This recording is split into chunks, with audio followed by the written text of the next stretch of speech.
आज का जो हम लोगों ने विषय लिया है वो है कोरोना का जो टीकाकरण है उसका साइड इफेक्ट सामने आ रहा है दुनिया में। काफी सारे लोग, कम उम्र के लोग, खासकर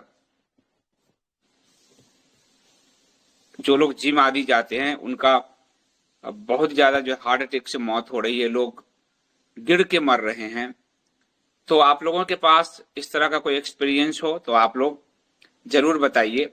और एक रिपोर्ट अभी आया हमारे यहाँ, जो सारा जी हैं, लिसनर हैं, विदेश में रहती हैं, उन्होंने भेजा है कि नई जो ऑटोप्सी रिपोर्ट आई है उसमें ये सामने आया है कि 25 में से 4 जो है लोग कोरोना वैक्सीन के लगने के 20 दिन के अंदर ही हार्ट अटैक से मर गए। और ये भारत में भी सामने आ रहा है, और मेरे जानकारी में भी मेरे बेटे के दोस्त की मम्मी गुजर गई। एक और है, हमारे किसान हैं, वो गुजर गए। और मेरी श्रीमती के साथ तो जो हुआ वो मैं आप लोगों को बता ही चुका हूं कि वो मरते मरते बची है। तो किस तरह का स्टडी किया गया, क्या किया गया पूरी दुनिया में। अब सरकार ने सुप्रीम कोर्ट में हाथ खड़े कर दिए कि भाई हाथ झाड़ लिए हैं, कहेंगे कि हमने तो किसी को जबरदस्ती कहा नहीं कोरोना वैक्सीन लेने के लिए। लेकिन आपको ध्यान है कि उस समय हम यात्रा नहीं कर सकते थे। स्वयं मैं जब गया हरिद्वार तो हम जा नहीं सकते थे, तो गढ़मुक्तेश्वर में जाके गंगा स्नान किया। कॉलेज में हमारा बेटा जा नहीं सकता था, लोगों के पेंशन रोके गए। तो हर तरह से मजबूर विवश किया गया टीका लेने के लिए।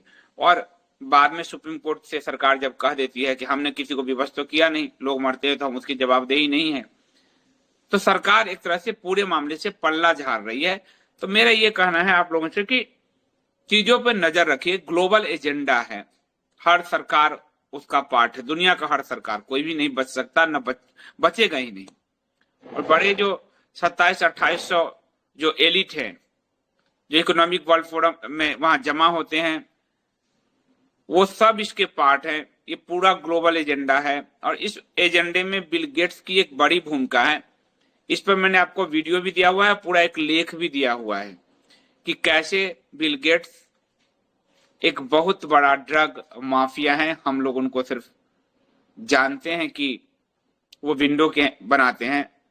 अफ्रीका आदि में कैसे छिड़काव करा के, यानी उनका ये मानना है कि जनसंख्या बहुत बढ़ रही है पृथ्वी पर, और जिसमें रेसिस्टेंस पावर नहीं उसे नहीं रहना चाहिए। और अमेरिका में एवेंजर जो फिल्म आई थी, ये उसी थ्योरी पे है, जिसने आधी दुनिया को नाश किया था। तो ये उन सबके ग्लोबल जो एलिट है उनका पूरा ये पार्ट है। और कोरोना में अमेरिका और चीन की भूमिका स्पष्ट हुई है। अभी रिपोर्ट आई है कि मानव निर्मित ये वायरस था। और आपको अगर ध्यान हो तो मैं लगातार उसमें वीडियो में कहता था कि कैसे 2009-10 में ही फाइजर ने वुहान लैब को फंड कर दिया था, यानी अमेरिका की ड्रग माफिया ने चीन के वुहान लैब को वायरस बनाने के लिए फंड कर दिया था। कैसे बराक ओबामा के सलाहकार फूजी जो हैं, या फिर बाइडेन प्रशासन ने, कैसे उन लोगों ने इसको आगे बढ़ाया था। तो ये एक एजेंडा दिख तो रहा है, और ये जो एजेंडा दिख रहा है उसका असर भी अब लोगों की मौत के रूप में दिख रही है। और ये ऑटोप्सी बेस्ड जो रिपोर्ट आया है वो बहुत कुछ कह देती है, और सरकार ने जैसे सुप्रीम कोर्ट में अपने हाथ झाड़े हैं वो भी बहुत कुछ कह देती है। मैं तो चाहूंगा आप लोग बोले, अपने एक्सपीरियंस को शेयर करें और बताएं कि आप लोगों का भी ऐसा एक्सपीरियंस है कुछ। रुपेश जी आइए, पधारिए, आप तो क्रांति फैलाए रहते हैं। संदीप जी प्रणाम आपको। प्रणाम प्रणाम। मैं आपसे बहुत हो रहता हूँ संदीप जी, मेरे और आपके विचार बहुत मिलते हैं। सब सनातनियों का विचार एक ही होता है, ओम एक ही है तो वो सबको मिल जाता है। बिल्कुल सही, बिल्कुल। नहीं, इसके अलावा अपन दोनों के शायद अब आराध्य भगवान श्री कृष्ण भी है, वो और ज्यादा क्रांतिकारी है। जी जी। अब मैं विषय पे आता हूँ। ये जो मोदी सरकार ने इस जिम्मेदारी से पल्ला झाड़ा है, ये इनके डीएनए में है। हम्म। ये इतना ही बोल के आप समझ जाइए। और एक बहुत गहरी बात बोलता हूँ, हमारे पड़ोस में एक डॉक्टर साहब है, चेस्ट केयर है, छाती वाले, उनको 2 बार कोरोना हो चुका। वो मेरे को, मेरे मंझले भैया को बोलते हैं, रुपेश भैया, और आप लोग कैसे इतना घूमते घूमते फिरते थे, आपको कोरोना नहीं हुआ? तो हम लोग बोलते हैं, डॉक्टर साहब, हम लोग हर परिस्थिति, हर माहौल में रहने वाले। हम बचपन में जब क्रिकेट खेला करते थे, मैदान में बगल में नाला था, गेंद चल देती तो 10-10 रुपए, 1-1 रुपए देना पड़ेगा करके हम नाले में उतर के गेंद खोजते थे। तो ये सब चीज से हमारी इम्यूनिटी पावर बहुत स्ट्रांग हो गई। और डॉक्टर साहब, ये जो तथाकथित एलिट वर्ग जो बोलते हैं आप, वो ऐसे छुई मुई टाइप के रहते हैं कि थोड़े से एकदम खूब साफ सफाई पसंद। तो इनको, इसके कारण उनको 2-2 बार कोरोना हुआ। और हम लोग को देखते थे खुले घूमते हैं हम दोनों भाइयों को, तो एक बार बुला के पूछिए। जबकि सेकंड फेज में संदीप जी इतना कोरोना सीधा लंग्स फेफड़े में अटैक कर रहा था, उस समय तो हमको कुछ नहीं, वरना हमको डर था, क्योंकि हमारी इम्यूनिटी पावर बचपन से इतनी स्ट्रांग हो गई है। और रही बातें मोदी सरकार, तो बहुत गौरव है संदीप जी की जिम्मेदारी से। अब केंद्र सरकार एक पालक है। अब एक गार्जियन, एक पालक अपने बच्चों के प्रति वो तो नहीं बोल सकता कि मैं तेरे को मना किया था तो तू अगर कुछ गलती से कर गया तो मेरी जिम्मेदारी नहीं है।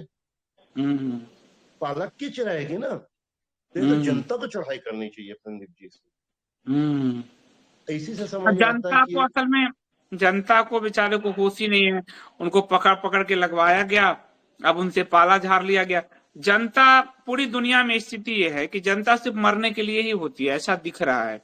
ये जो पावरफुल एलिट है, इसलिए मैं एक सरकार नहीं कहता केवल, ये जो पावरफुल एलिट है जो 3,000 करीब है दुनिया में, ये सब कुछ तय कर रहे हैं और हम सब एक सिर्फ कठपुतली की तरह होके रह गए। संदीप जी एक बात मैं और बोलूंगा, जो अपने हिंदू समाज की जो जो केकड़ा प्रवृत्ति और मुर्गी प्रवृत्ति है, ये भी बहुत कुछ होगा। ये चीज इजराइल की जनता के सामने नहीं है, ना इजराइल के नेतृत्व तो इजराइल के जनता के ऐसा नहीं करते, क्योंकि वहां की जनता जापान भी में भी नहीं जागरूक और होता, स्वाभिमान है। जापान में भी नहीं होता। नहीं संदीप जी, अन्यथा मत लीजिए, मैंने एक लेख पढ़ा था, विश्व में सबसे स्वाभिमानी कौन देश जापान से अधिक इजरायली है। ये सर्च करके देखेंगे, मैं पहले वो कटिंग को नहीं रख पाया।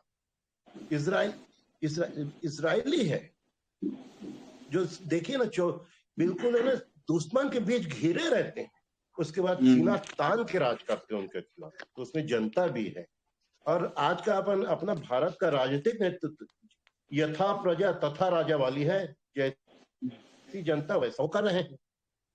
ये सबसे बड़ी दुखद है संदीप जी, बहुत दुख होता कभी कभी। तो दुख तो बहुत होता है, लेकिन अब क्या करें। हम बोल सकते हैं, पत्रकार हैं, हम लोगों को जागरूक कर सकते हैं।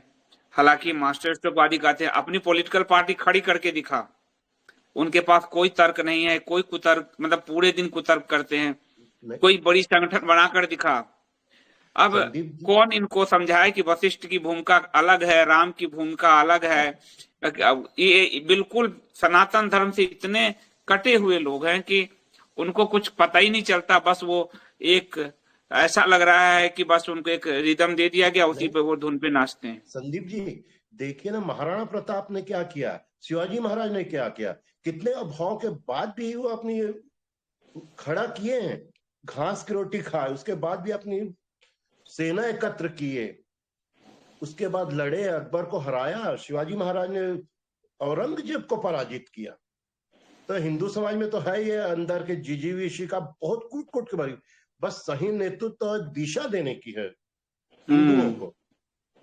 सही बात तो है। नेतृत्व सही मिले। और आज के समय संदीप जी एक और बहुत अंतिम बात बोलूं, आजकल के जो तथाकथित हिंदुवादी ना, गांधी, सुभाष भी, आजकल जो शंकर शर्मा जी का लेख आपने पढ़ा होगा कि नहीं, मैंने देखा कि सुभाष भी घोर मुस्लिम परस्त थे, हिंदू विरोधी थे। ऐसे लोग की कहाँ हिंदू समाज सर्वाइव करेगा।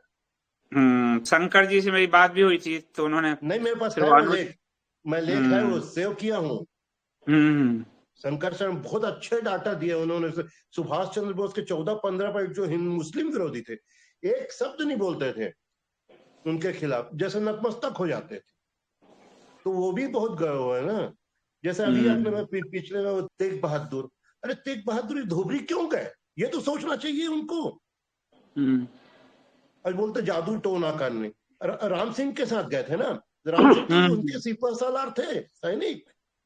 इतना होने के बाद भी आदमी क्या करेगा संदीप जी। बड़ा मुश्किल है, लेकिन वही है कि सब जो पुनरुत्थान आप भक्ति काल में देखें, आदि शंकर के काल में देखें, हर काल में देखें कि वो जो रिवाइवल है, पुनरुत्थान जिसको कहा गया है, पुनर्जागरण, वही हमारे समाज को अब तक बचाता रहा है। और हम जनता का काम यही है, लेखक पत्रकार और एक जनता के नाते मेरा हम सबका यही काम है कि जागृति पैदा करते रहे, हिंदू चेतना को हमेशा सजग रखें। तो ये बहुत अच्छी बात बोलूंगा मैं, एक अंतिम बात बोल के, आप संस्कृत भाषा के ऊपर भी करिए। वो केजीएफ में पढ़ाया जाएगा, धर्म ग्रंथ है वो केजीएफ में पढ़ाया जाएगा, संस्कृत भाषा जो है। हाँ। तो इसमें हम करेंगे, वो हमारी बातचीत चल रही है, तो केजीएफ भी हम जल्द लॉन्च करेंगे, बस कोर्स जो है उसको आखिरी रूप दे रहे हैं हम। तो संस्कृत भी उसमें पढ़ाया जाएगा, संस्कृत तमिल सब पढ़ाया जाएगा। धन्यवाद संदीप जी, थैंक यू। और हेलो, और हाँ संदीप जी, श्रीकांत बात कर रहा हूँ। आइए श्रीकांत जी, वीडियो में आ जाइए, क्या घबराने की जरूरत है। नहीं मुझे अभी मोदी सर का कोई भरोसा नहीं, कब क्या कर दे। अरे तो मुझे देखो, माफी चाहता हूँ। आप भगवान विष्णु का नाम लो और परमात्मा पूरा रक्षा करते हैं, लेकिन कोई बात नहीं, आप मत आओ, कोई बात नहीं। अच्छा संदीप जी, बातें तो बहुत सारी करने के लिए। तो अब कोरोना को लेके ऐसा है कि मेरे फादर को थोड़ा अस्थमा का प्रॉब्लम पहले से रहा है। तो लेकिन वो हमेशा मतलब हर दिन मतलब सुबह उठ के जाना, ठंडी हो गर्मी हो बरसात हो, वॉकिंग जाने जाना है।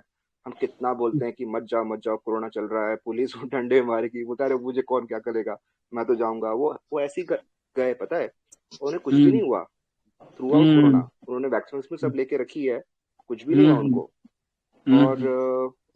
और एक बात है कि मैं जर्मनी गया था पढ़ाई के लिए अपना, तो उस वक्त वहां पे जब मैं था, तो अब जैसे भी बात करते हैं कि मतलब जापानी काफी स्वाभिमानी होते हैं, और कौन इजरायली, तो जो मेरा रूममेट था, तो उससे भी मेरी जब बात हुई, तो उसकी माँ जो थी वो बहुत वो थी कि भाई मैं क्यों अपनी बॉडी दूं वैक्सीन के लिए, ये मेरी बॉडी है, मैं डिसाइड करूंगी कि मुझे वैक्सीन चाहिए कि नहीं।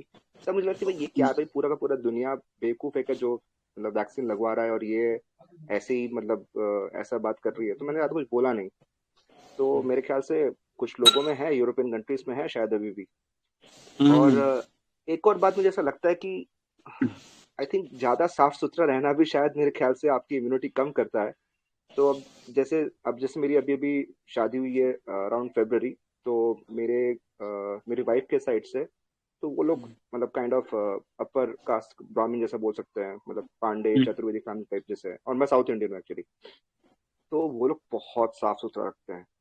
तो कि मैं देखता हूँ कि मतलब उनको थोड़ा भी वेदर चेंज होता है, थोड़ा भी मतलब कुछ खाने में बाहर का खाना खा लिया तो बीमार पड़ जाते हैं, या फिर मतलब बस वीक हो जाते हैं। तो मैं तो मजाक में बोलता था कि हाँ यार तुम लोग इतना साफ रखते हो कि बस शायद तुम्हारा शायद इम्यूनिटी नहीं है, तुम्हें बाहर खाने का आदत नहीं है तुम्हें, मतलब। और जैसा अब मेरे घर में मैं परेशान रहता हूँ हमेशा मम्मी पापा से कि आप प्लीज थोड़ा सा नीटनेस रखो, मतलब धूल वूल है सब रहता है। तो आई डोंट नो, मतलब it's like a double edge sword कि आपको कितना साफ सुथरा रखना है, आपकी इम्यूनिटी पे क्या कैसे असर करेगा, ये सब नहीं। साफ सुथरा तो देखिए हम लोग भी रहते हैं, हमारे घर में तो बहुत साफ, लेकिन हम लोग कोरोना से बचे रहे, पूरी फैमिली बची रही। साफ बहुत ज्यादा भी और बहुत गंदा भी बीमारी, इसीलिए आपने देखा होगा कि हाथ मिलाने से बीमारी फैल रही थी। और हमारे कई लोग हैं जो हमारे रिलेटिव्स हैं जो बहुत साफ सुथरा नहीं रहते, उनकी पूरी फैमिली कोरोना में गई अंदर अस्पताल में। तो गंदगी भी एक बीमारी है हमको, क्योंकि क्या होता है कि इन्फेक्शन तो बाहर से आते हैं। इम्यूनिटी बूस्ट करने के लिए हम लोगों का जो इम्यूनिटी असल में अंदर से चीजें होती है। तो जैसे हमारा पहले था कि आप घी का, हम लोगों ने वो खाना शुरू कर दिया, ये रिफाइन हमारे भोजन में घी से गायब हो गया, हल्दी गायब हो गया, हमारे मसाले सबसे ज्यादा इम्यूनिटी बूस्टर हैं। तो इसलिए कभी भी भारत के लोग कभी बीमार नहीं पड़ते थे, और मसालों के लिए वो लोग आए विदेश से। तो हमने अब मसाले वाले कम भोजन करना कम कर दिया, उबला ज्यादा खा रहे हैं। वो जो एक हमको पैटर्न, पश्चिम के पैटर्न में हम जो ढल गए, उसके कारण बहुत प्रॉब्लम आ गई हमारी। कि हमारे पूरे लाइफ स्टाइल को पश्चिम के बने, फिर पिज्जा बर्गर फास्ट फूड, तो इस सब में इम्यूनिटी नहीं है। हम आज भी सुबह उठते हैं तो दाल चावल रोटी यही खाते हैं, तो उसमें पूरा अब हमने वो पिज्जा का बर्गर और तो उसमें कुछ है नहीं, तो खाने ने में ही हमारी इम्यूनिटी को बहुत खराब किया है। दूध हमारा इतना मिलावट वाला आता है, समाज में पन्नी वाला जो आता है, पॉलिथीन वाला आता है, उसने इम्यूनिटी पूरे खत्म किए हैं। सब्जी आप देखिए बड़े शहरों में सीवर के पानी, दिल्ली उल्ली में, तो वो पूरी अच्छा जो भी आ रहा है वो कीटनाशक वाला आ रहा है, तो वो आपकी इम्यूनिटी को, किडनी को डैमेज कर रहा है। तो पूरा लाइफ स्टाइल ही पश्चिम ने हमारा बदल दिया और हमारे लोगों की इम्यूनिटी को खराब किया है। नहीं बात ये तो बात ये है। बिल्कुल, ये बात तो है, लेकिन साफ सुथरा सच में मतलब कुछ भी हो एटलीस्ट हम लोग देखिए, हम लोग बेसिक। बहुत साफ रहते हैं। हमारे यहाँ घर घर में कोरोना आया था तो हमारे लिए कोई असर नहीं था, क्योंकि हम कोई भी चीज हाथ धो के ही करते हैं। हमारे घर का बच्चा भी हो और बड़े भी हो, लेकिन हम सब बचे रहे, क्योंकि हम अपने आप को इन्फेक्शन जो हमारे चप्पल घर से बाहर रहता है, कभी भी चप्पल हमारे घर में नहीं आता, कोई बाहर व्यक्ति को चप्पल भी उतारना, क्योंकि वहां से जो है आपकी वायरस वहां से आ रहा है। पूरे समाज में तो वायरस ही है, तो अपने आप को बचाए भी रखना है और इम्यूनिटी अंदर से बूस्ट भी करना है। तो इसलिए मसाले आदि थोड़ा थोड़ा लोग खाना शुरू करें, दूध सही रखें, हल्दी का उपयोग करें, और वो कितना काम किया आप देख ही रहे हो कि पूरे भारत के समाज में मसालों का बड़ा उपयोग होता है। तो यहाँ कोरोना से 3 लाख लोग मान ली टोटल मरे, हर साल उतना मरते हैं करीब करीब, आपके ये जो सर्दी जुकाम खांसी इन सब से लेकर। अमेरिका में 50-60 लाख लोग मर गए। और वो आप कहोगे कि सफाई, हम तो वो तो ज्यादा ही गंदे रहते हैं, टॉयलेट में उनके पानी यूज नहीं होता, लेकिन उनका खाना पीना देखिए आप क्या है, कई कई दिन के मांस उनके फ्रिज में पड़े रहते हैं। आपको जो उनके कोई, हमारी तरफ पानी में बहने वाला मछली नहीं खाते, वो बर्फ वाला मछली खाते, तो पूरा इम्यूनिटी हमने उनको अडॉप्ट कर लिया, इसलिए हमारा इम्यूनिटी बहुत खराब हो गया है। पूरा खिचड़ी बन गया है। हाँ बहुत ज्यादा, मतलब हम सब कुछ, अब यहाँ लोग प्रोसेसिंग फूड खा रहे हैं। अरे वो अमेरिका अमेरिका में ठीक है भाई, ब्रिटेन में ठीक है, वहां अच्छा सूरज की रोशनी उनके पास नहीं है तो उनकी वैसी त्वचा है। हमारे यहाँ बड़े बड़े शहर में आप देख लीजिए कि इतनी बड़ी बड़ी ऊंची बिल्डिंग हो गई कि सूरज की रोशनी नहीं मिल रही लोगों को, लोग सूरज की रोशनी में नहीं जाते हैं, उसके लिए स्पेशल वो कहीं, वो विदेशी सब जाते हैं समुद्र किनारे, यहाँ वो, लेकिन अब लोगों ने उनको देख के सूरज की रोशनी में निकलना बंद कर दिया। कपड़े घर में सूख रहे हैं, बाहर सुखाने चाहिए थे, हमारे सब सूखते थे, अब लोग स्टैंड ले आए घर में सुखा रहे। तो सब कुछ जो नकल किया है ना, उसका असर पड़ रहा है बहुत ज्यादा। विटामिन डी से हर महिला जूझ रही होगी ज्यादातर आज, जबकि विटामिन डी का सबसे बड़ा सोर्स हमारा सूरज है। जब हम सूर्य नमस्कार करते हैं, अथवा जब हम भगवान सूर्य को सुबह जल देते हैं, अर्घ्य देते हैं, वो हमारे जीवन शैली में था, वो सब हम भूल गए। अच्छा ये चक्कर हो गया है। हमारी लाइफ स्टाइल बहुत अच्छी थी। और आप देखो, जब पुराने, जब हम अपने अपने सनातन पढ़ते हैं तो टॉयलेट आर में कितनी स्वच्छता की एक एक चीज लिखा है हमारे शास्त्र में, स्मृतियों में, कितना बार हाथ धोना है, कितनी बार नहाना है, ये सब लिखा हुआ है। सर, ये हमने वो सब भूल गए। संदीप सर, ये कहाँ मिलेगा, ये जो आप बता रहे हो कि ये स्मृति में मिलेगा आपको, मनु याज्ञवल्क्य स्मृति, मनुस्मृति, सब जगह मिलेगा। मैं कभी बताऊंगा, टॉयलेट जाते थे तो मतलब कैसे सफाई करनी है, हाथ की कैसे करनी है, कितनी बार नहाना है, ये सब था। हम तो अब वो सफाई रखते ही नहीं है, तब भी हमारे पूर्वज स्वस्थ थे। हमने असल में उनकी गंदगी अडॉप्ट कर ली है, और उसके कारण हमारा पूरा लाइफ स्टाइल खराब हो गया। उनके तेल, उनके दूध, उनके, अब हम दूध की जगह वो वीगन वाले अब सोया मिल्क पियेंगे तो क्या होगा आप बताओ। ये स्थिति हो, प्रोटीन से बॉडी फुलाया जा रहा है। वो वहां पे योग करते थे, एक्सरसाइज करते थे, अब वो प्रोटीन वाला हो गया, तो ज्यादातर जिम वाले मर रहे हैं। तो सब उलट दिया हमारे लाइफ स्टाइल को। मतलब अभी मैं किसी का लेख पढ़ रहा था कि भारत ने हमारा नकल करके, भारत अपनी मूल चेतना खो के भारत तबाह हो रहा है, वेस्टर्न के नकल को करके। फैमिली हमारा इम्यून सिस्टम था किसी भी संकट से बचने का। आज देखिए फैमिली कहीं कहीं बिखर गई, माँ बाप अकेले हैं, अमेरिका में बेटा है, अब उसके mother father day, love day और ये डे मना रहे हैं बस। तो वो फैमिली भी इम्यूनिटी को बाउंड करता था कि आपके लड़ने की शक्ति विकसित करती थी, जो करता था पूरा परिवार आपके अंदर, आपकी क्षमता विकसित करता था कि हम साथ हैं, हम संकट में घबराएंगे नहीं। वो भी खत्म हो गया। तो बहुत क्षरण आया है समाज में, क्या करें। संदीप जी, मेरा भी ऐसा था कि मैं 2011 के करीब, मतलब मेरे पास भी मौका था कि मैं भी विदेश जाऊं, मतलब पढ़ाई करूं अपनी, बट उसी वक्त मतलब मैंने सुब्रमण्यम स्वामी का एक वीडियो देखा था जिसमें उन्होंने एक्सपोज किया था सोनिया गांधी को कि कैसे कैसे 2G स्कैम हुआ है, कैसे राम सेतु को उन्होंने बचाया एंड ऑल दैट। तो मुझे लगा भाई चलो शायद अभी मतलब कुछ चेंज हवा आ रही है। तो फिर बाद में फिर मोदी जी का जब आया कि भाई इनको आगे बढ़ा रहे हैं तो ये हिंदूवादी नेता है, तो हाँ अभी इंडिया भी आगे बढ़ेगा। तो वो सब सोच के मैं इंडिया रुक गया। फिर जब 2014 में जब वो आ गए तब लगा कि हाँ चलो अब सब सही होगा। तो मैं बेसिकली वही है ना, जैसे आपने कहते हो कि आप बस वोट दे के आप भूल जाते हो लेकिन आप पूछते नहीं हो। तो मेरा भी हाल वही था, मैं भी कुछ पूछ मतलब कुछ कुछ चीजें आती थी तो लगता था कि नहीं इतना तो खराब नहीं हो सकते, बट कुछ भी एटलीस्ट इंटेंट साफ है, एटलीस्ट दिल से साफ है Modi ji and all that, ये सब दिमाग में आता था। लेकिन फिर बाद में अब जब तृप्तिकरण और ये सब जो आप देख रहे हैं हम लोग पिछले 8 साल में क्या किया, मतलब इतना ठगा हुआ महसूस करता हूँ कि अब तो डर लगता है यहाँ पे क्या हो रहा है। और ये ऑफ इंडिया, संदीप जी आप प्लीज अगर आप कुछ कर सको कि ऑफ इंडिया जैसे मास्टर स्ट्रोक वाली चैनल को जरा एक्सपोज कीजिए कि मतलब इनका क्या एजेंडा क्या है, किस किया बेसिस पे मैंने। काम कर मतलब। आपको ध्यान होगा एक हिंदू विश्व हिंदू परिषद का बच्चा और कन्वर्जन उसके गांव में हो रहा था, वो आरएसएस के पास गया, आरएसएस के लोगों को कहा कि कन्वर्जन हो रहा है, रोकिए, अरे जाओ तुम यहाँ से, विश्व हिंदू परिषद अपने जाओ तुम यहाँ से। फिर वो दिल्ली आया, दिल्ली आकर और उसने यहाँ कहा, यहाँ भी कोई सुनने को तैयार नहीं, तो उसने झूठ मूठ का वहां पे कहा कि मैं बम से पूरा उड़ा दूंगा तुम्हारे पूरे कार्यालय को। ये वीडियो मैंने किया था। और ऑफ इंडिया ने झूठ लिखा कि एक जिहादी बीएचपी के कार्यालय को उड़ाने पहुंचा, ला इलाहा का नारा दिया। वो हिंदू है, वो बेचारा पीड़ित है धर्मांतरण से, उसने धमकी दी क्योंकि उसकी कोई सुन नहीं रहा आरएसएस में, गांव से लेके यहां तक। और ऑफ इंडिया ने बेशर्मी से इस खबर को भी नहीं हटाया कि ला इलाही भी जोड़ दिया, उसको जिहादी भी कह दिया, सब कह दिया।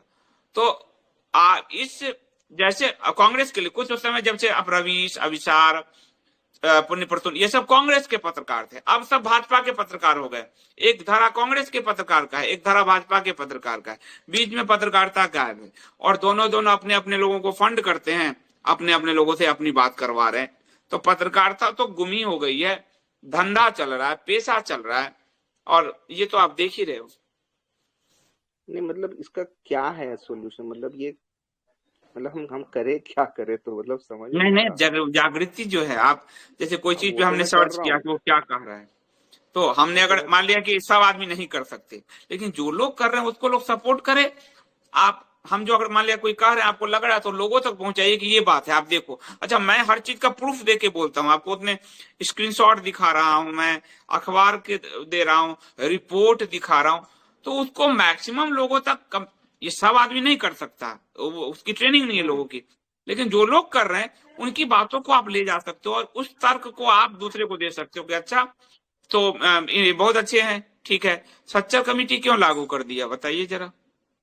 सच्चर कमेटी का तो विरोध कर रहे थे ना, फिर तो कहाँ लागे, तो आप दिखा दीजिए संसद की रिपोर्ट कि ये क्या है, कुछ चीजें अपने मोबाइल में रखी, ये क्या है, तो वो भाग। तो वो जो तर्क तथ्य के लिए जो मैं शास्त्रार्थ जो मैंने कल पर भी कहा था, और जिसके लिए अब मैं टेलीग्राम पे भी यही प्रयास कर रहा हूँ कि लोग बोले, वो जब संदीप हम जी करने आप लगेंगे, जो, ये भागते फिरेंगे।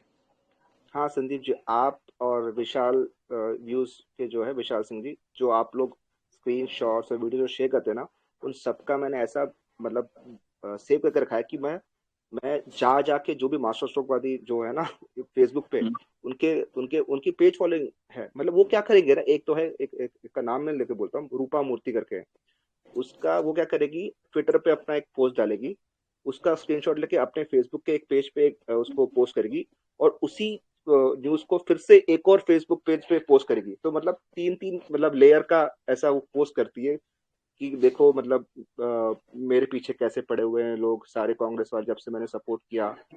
एंड अब इतना बेतुकी वो लोग तर्क देते हैं ना, तो आपकी स्क्रीनशॉट्स लेके मैं ऐसे मारता हूँ, सबके सब भाग जाते हैं, सबके वही सब करना भाग है जाते हमें, क्योंकि सारा समाज नहीं लड़ता था हमारे यहाँ, इसलिए जो वर्ण व्यवस्था थी कि एक आदमी का काम था धर्म का, ज्ञान का, रिसर्च का काम, वो सब समाज नहीं कर सकता। हैं। एक आदमी का काम था युद्ध का काम, एक आदमी का था समाज में धन पैदा करने का काम, एक आदमी का था समाज में सर्विस सेक्टर, सर्विस देने का काम।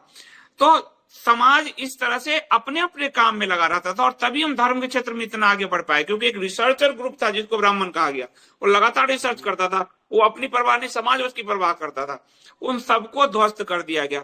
तो सब नहीं कर सकते, लेकिन जो लोग कुछ कर रहे हैं उनकी बातों को अगर थ्रो किया जाए, हम शास्त्र से ले रहे हैं, उन्हीं के किए हुए को हम आज कोट करते हैं, उसी तरह आज कोट किया जाए तो ये सब ध्वस्त हो जाएंगे। लेकिन जागरूक, और मैं ज्यादा नहीं कर रहा हूं, 1000-2000 लोग ही अगर जागरूक हो जाते हैं, 1000-2000 मैं मामूली संख्या बता रहा हूं, तो भी बड़ी क्रांति आ जाएगी, क्योंकि वो 1000-2000 2 लाख पे भारी पड़ेंगे, 2 लाख झूठों पे भारी पड़ जाएंगे। यही सच है। और हमेशा इसीलिए वो जो गोविंद सिंह जी कहते हैं 1 से 1.25 लाख लड़ा है, सवाल मतलब 1 यानी वो डेडिकेटेड, और 1.25 लाख यानी भेड़ मुर्गी। तो डेडिकेटेड अगर हो थॉट हमारा प्रोसेस, और हम जो है सामने वाले को ध्वस्त कर सके तर्क से, तथ्य से, तो आधी जीत हमें मिल जाएगी, उनके कॉन्फिडेंस टूट जाएंगे। ये लड़ाई इसी तरह वामपंथ करते रहे हैं, तो वो, और इसीलिए आप जो जिनका उदाहरण दियो वो वामपंथियों का तरीका है, जो भाजपा के लोगों ने अडॉप्ट कर लिया है।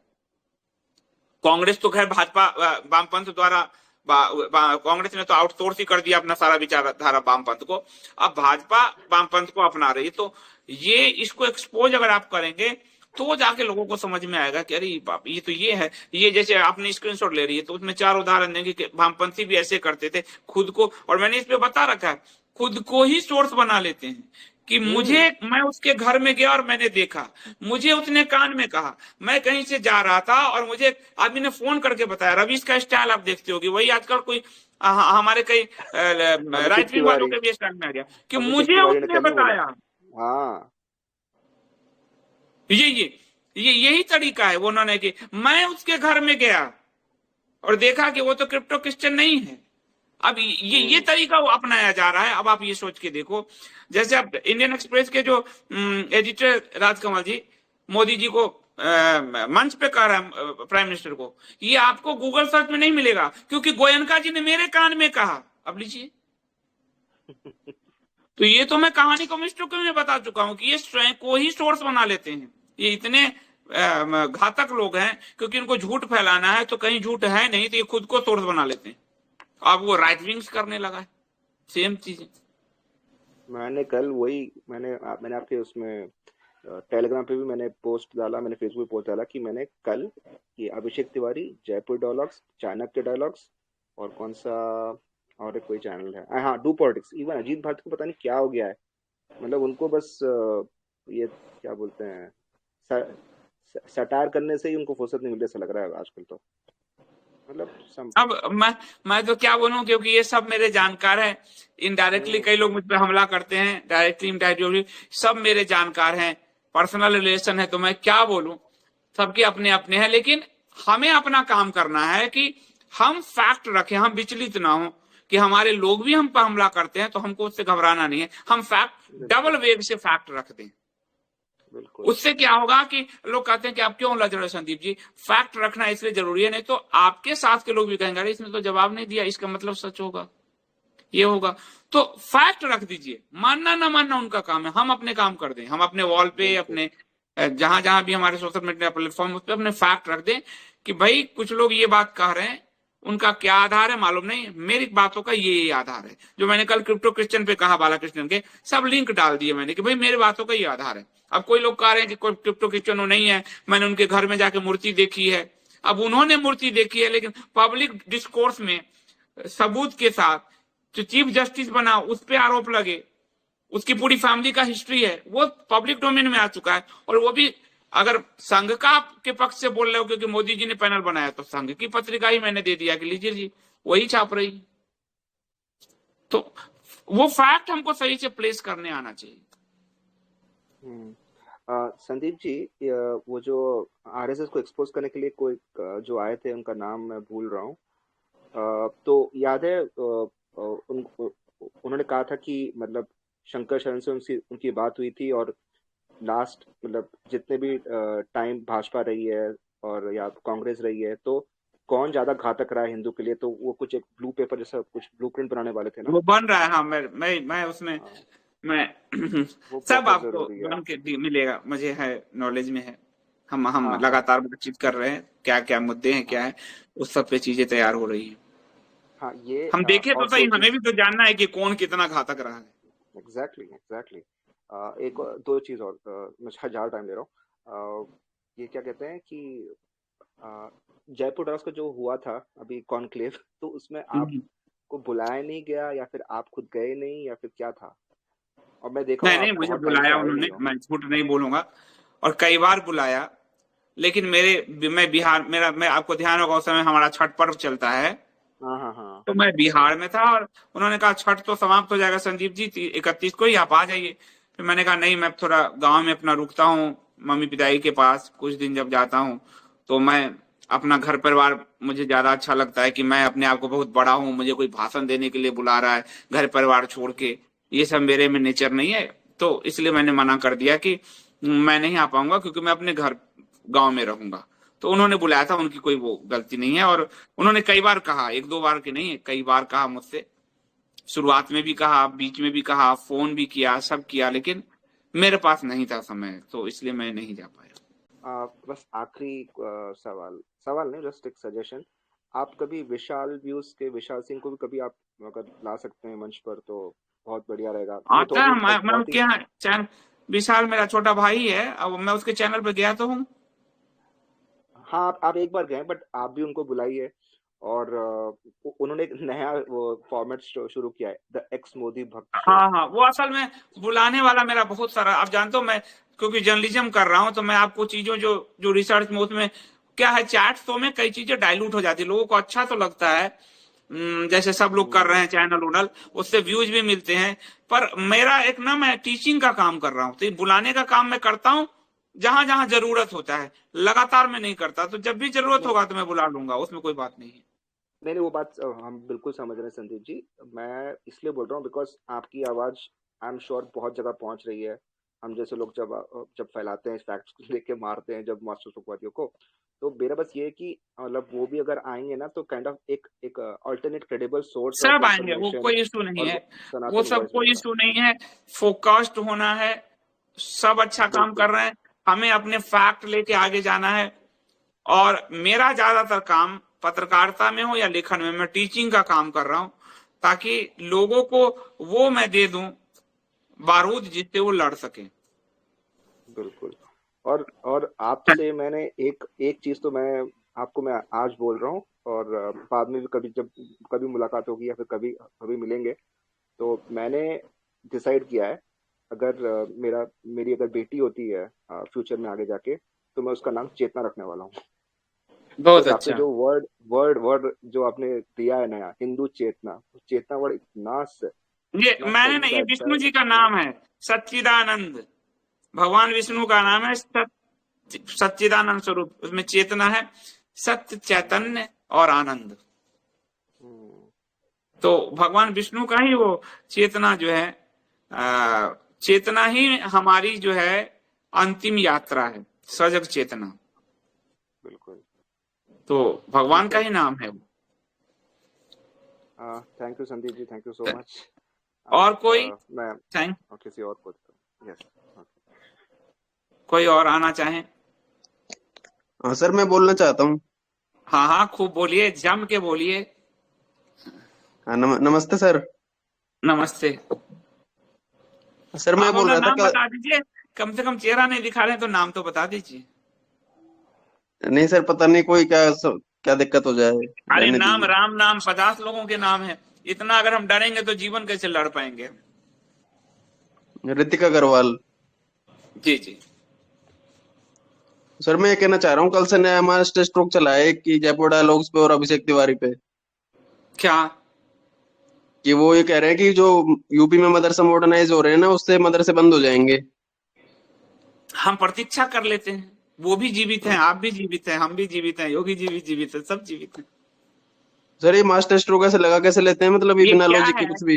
ये क्या है कि असल में, या तो जो जो लोग भी बोल रहे हैं, नाम नहीं लेना ठीक है मेरा, वो शायद उस ग्लोबल कॉन्स्पिरेसी को, उस ग्लोबल सिस्टम को नहीं समझ पाए हैं। मदरसा इस देश में बंद नहीं होगा, मदरसा अगर बंद होगा तो सऊदी अरब यहाँ की सरकार को डांट लगा देगी, मैं इतना ही कहना चाहूंगा।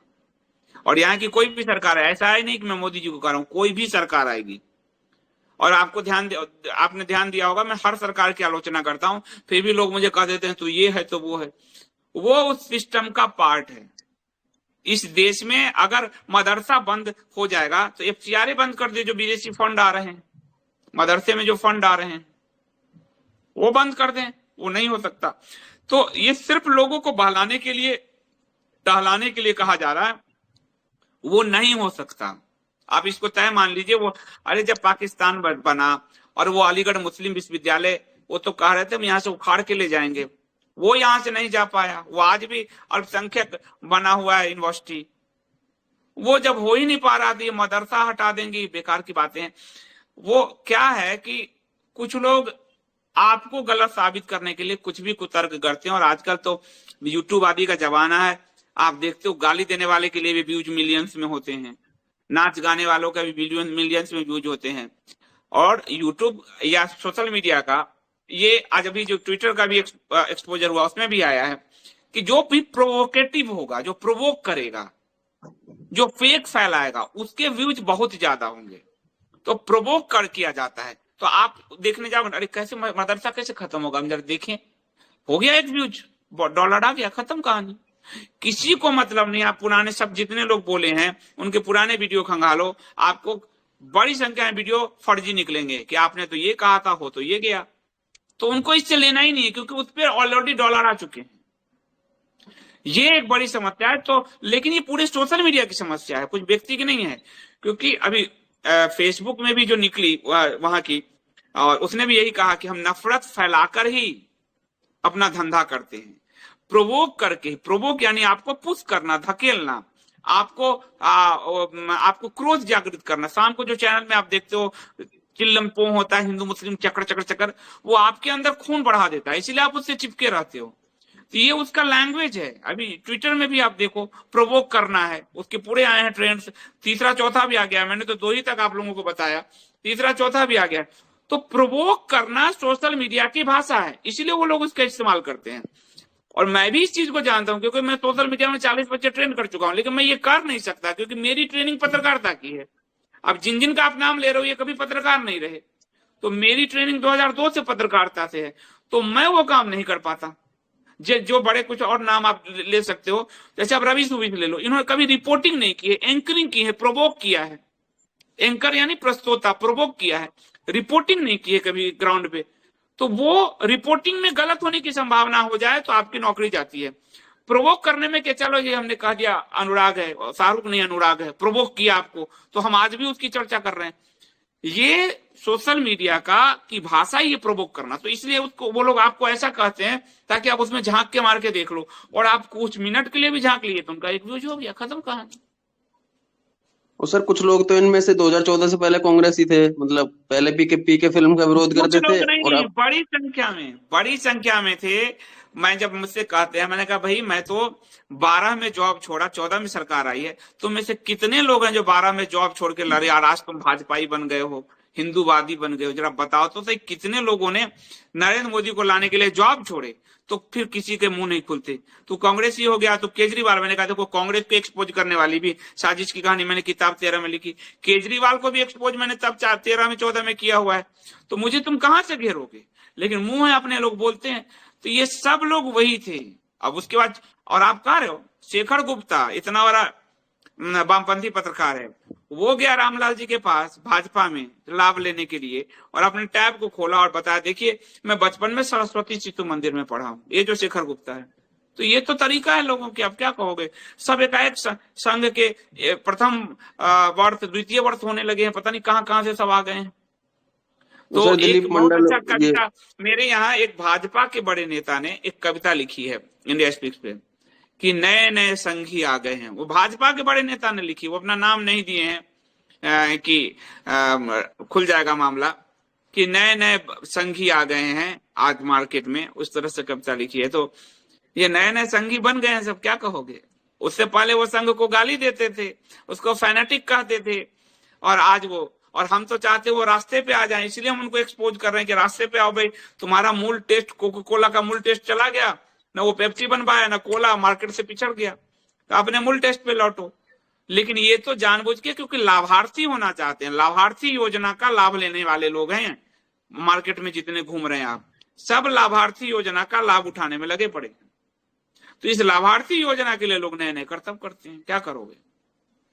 सर ये कॉलेजियम वाला जो मास्टर स्ट्रोक चल रहा है, दिलीप मंडल से हाथ मिला रहे हैं, एक तरफ बोल रहे हैं कि हम कॉलेजियम हटा देंगे, तो ये क्या चक्कर है? वो जानबूझ के किया जा रहा है, क्योंकि वो जनता के कंधे पर बंदूक चलाना चाहते हैं। क्योंकि खुद का इन्होंने एक कानून बनाया, उसको सुप्रीम कोर्ट ने निरस्त कर दिया, और उनकी संविधान पीठ ने। तो अब ये फिर बनाएंगे तो फिर सुप्रीम कोर्ट निरस्त कर देगा सुप्रीम कोर्ट। तो वो जनता का प्रेशर सुप्रीम कोर्ट पे थ्रो करना चाहते हैं। और सुप्रीम कोर्ट, ये है वंशवाद चल रहा है, सुप्रीम कोर्ट कॉलेजियम को बचाना चाह रहा है अपने वंशवाद के लिए, या न्यायपालिका। सरकार उसको खोलना चाहती है अल्पसंख्यक के लिए, SC ST के लिए, OBC के लिए। न्याय को भी जाति और मजहब के हवाले करना चाहती है सरकार, उसका वो तरीका है। दोनों हिंदुओं को ठग रहे हैं, एक तरफ कुआं है, एक तरफ खाई है। तो सर ये तो न्याय व्यवस्था तो कभी सुधर ही नहीं सकती, फिर क्या होगा? भाई सरकार की मंशा साफ हो तो सुधर सकती है। इंदिरा गांधी ने उनको रेंग करके दिखा दिया था, और सरकार की मंशा साफ नहीं। अब सरकार उसमें अल्पसंख्यक घुसेड़ेगी। अब जज अल्पसंख्यक आएगा तो अल्पसंख्यक टाइप ही फैसला देगा ना। कोई SC ST आएगा तो कोई मान लिया SC ST का केस किसी सबन पे लगाया है, लेकिन वो ST ST बैठा है तो वो कहेगा भैया तुम पे सीख लगा है, जाओ। अब ये सरकार करना चाहती है। और कॉलेजियम में है कि वो वंशवादी परंपरा चल रही है कि वही 70-80 फैमिली है, दोनों के अपने अपने ही टकरा रहे हैं। जनता कहीं नहीं है, जनता के ये, लेकिन सरकार जनता के कंधे का इस्तेमाल करना चाहती है सोशल मीडिया के, ताकि लोग पूरी तरह से सुप्रीम कोर्ट पे फेंके तो सुप्रीम कोर्ट विचलित हो जाए, और बाद में जब रास्ता खोला जाएगा तो लोग मास्टर स्ट्रोक लगाएंगे। ये देखो, अति पिछड़ों को न्यायपालिका में दिया जगह, वो पूरा अखबार भरा जाएगा उससे, और हम लोग, तो ये दोनों तरफ, एक तरफ कुआं है, एक तरफ खाई है, ये स्थिति बनी हुई है। कम से कम अभी एक बात है कि अभी आप देखोगे, अभी जाति और मजहब के आधार पर फैसले तो नहीं हो रहे ना, कल को जाति और मजहब के आधार पर फैसले होने लगे। ये बात तो संविधान के हिसाब से फैसले क्यों नहीं आते? ये जज के हिसाब से फैसले आते हैं, मतलब जज जैसा होगा वैसा फैसला आएगा, संविधान कुछ भी हो। तो ये तो ऐसा हो गया। वो तो बस व्यक्तिनिष्ठता है ही, ये तो मैं कई बार कह चुका हूँ कि व्यक्तिनिष्ठता तो है ही, वो तो दिखता ही है। एक जज वही फैसला कुछ दे के गया है, वही अभी आपको मैंने एक बेंच का बताया जिसने कहा अश्विनी उपाध्याय के याचिका पे कि भैया ये कि हिंदू अल्पसंख्यक हो रहे हैं, धर्मांतरण हो रहा है, खत्म, खारिज करो, जुर्माना लगाऊंगा। दूसरे बेंच ने कहा ये देश के लिए खतरा है धर्मांतरण, इस पे सरकार क्या कर रही है। दोनों सुप्रीम कोर्ट की बेंच। जैसे हिजाब वाले पे मामले पे दोनों का अलग अलग आया था, एक बोल रहे थे कि हिजाब अच्छा है, एक कह रहे थे खराब है। देखो, जो ब्रिटेन की न्याय व्यवस्था जो यहाँ कॉपी की गई है वो व्यक्तिनिष्ठ है, वस्तुनिष्ठ नहीं है। वो ब्रिटेन की सोवर्जिनिटी, उनकी सुरक्षा, उनके शासन, उनके उपनिवेश की रक्षा करने के लिए बनाए गए थे। वो आज वही न्याय, सरकारों को, न्याय व्यवस्था को की रक्षा करने के लिए बनाए। न जनता तब था, न जनता आज है। और सर ये यूसीसी कर रहे हैं, मतलब इससे ये तो बात नहीं हो रही कि यूसीसी से हिंदुओं को फायदा भी होगा या नहीं, बस ये बोल रहे हैं हम यूसीसी ला रहे हैं। आप लाएं तो सही, हम ये भी तो देखें कि लाएं। हम तो अभी वो प्राइवेट मेंबर बिल डलवा रहे हैं, पर लाएं तो सही कि क्या लाते हैं, वो ड्राफ्ट तो देखें। अब तो इन पे भरोसा, क्योंकि ये CA लाए, लागू नहीं कर पाए, आज तक नियमावली तय नहीं किया। किसान बिल लाए, वापस ले लिया। भूमि सुधार बिल लाए, वापस ले लिया। अब ये क्या करेंगे इनके कि हम किसी भी पक्ष में उतर जाएं और पता चला हमारे मुंह पे ही थप्पड़ लग गया। किसान बिल वापस लेने पे हम लोगों को कितने मुंह पे थप्पड़ पड़े जो लोग सपोर्ट कर रहे थे। तो जब तक ये कुछ नहीं करते हैं, इनकी किसी बात पे बोलना ठीक नहीं है। CA के लिए हम लोगों ने कितनी लड़ाई लड़ी, सरकार के पक्ष में हम हर तरह के चीजों की, और हमको लगता था ये हिंदुओं को अधिकार दिया कम से कम जो लोग पीड़ित हैं। बाद में उसको नियमावली ही नहीं लाए वो, और हम सबको हवाले कर दिया वामपंथियों के और मक्कारों के। तो जब तक ये कुछ नहीं करते, इन पे लाते हैं, लिखित में कुछ नहीं होता, इन पे इनके पक्ष में बोलने का अपना टाइम, हमारा कल का जो दिन बीत गया वो तो अब जीवन में आएगा नहीं। अब वो कल हमारा 10 दिसंबर बीत गया, 10 दिसंबर 2022, अब वो जिंदगी में मेरे तो आएगा नहीं। तो हमारा पूरा दिन तो इस नेता के चक्कर में चला गया इन सबके, और इन्होंने बस अपना मास्टर स्ट्रोक खेल लिया। तो हमारे हिंदुओं का पूरा समय ऐसे बर्बाद किया जा रहा बकवास चीजों में। सीए तो लागू हो नहीं पाता, लेकिन सच्चर कमेटी लागू हो जाती है। कमाल की बात तो सच्चर ये है। कमेटी लागू कर लेते हैं। यही तो लोग लोग कहते हैं 8 साल अभी बहुत कम हुआ है संदीप जी। मैंने कहा सच्चर कमेटी लागू करने के लिए तो कम नहीं हुआ, सरकारी नौकरी में अल्पसंख्यकवाद घुसाने के लिए तो कम नहीं हुआ। रघुनाथ मिश्रा आयोग का ही जो संस्तुति है उसी पर आप बालाकृष्ण आयोग पैनल बना रहे हो, उसके लिए तो कम नहीं हुआ। सब जगह आप मुस्लिम भरते जा रहे हो, उसके लिए तो आपका समय कम नहीं हुआ। तो ये बहाने बहुत तरह के होते हैं और कोई भी गवर्नमेंट आएगी, अब मेरा डेडिकेशन है इस विचार को लेकर कि कोई भी गवर्नमेंट आएगी वो ग्लोबलिस्ट एजेंडा को ही पूरा करेगी। हिंदू एजेंडा वाली कोई सरकार फिलहाल नहीं आने वाली है भविष्य में भी, जब तक कि कोई प्योर प्रखर हिंदूवादी सरकार और नेता खड़ा नहीं होता। तो योगी जी भी की तो मिलिंडा गेट्स से मिल रहे थे अभी कुछ दिन पहले। अब तो वो उसी पार्टी के पार्ट है ना, क्या करोगे। अब सभी एक जैसे हो गए अब तो। वही बात है, वो वही उसी पार्टी के पार्ट हैं, तो कुछ नहीं कर सकते। हमें जागृति लाके, जैसे अकबर बैठा था लेकिन तुलसी ने जागृति लाके समाज को बचा लिया, वही काम अब हमारा काम रह गया है।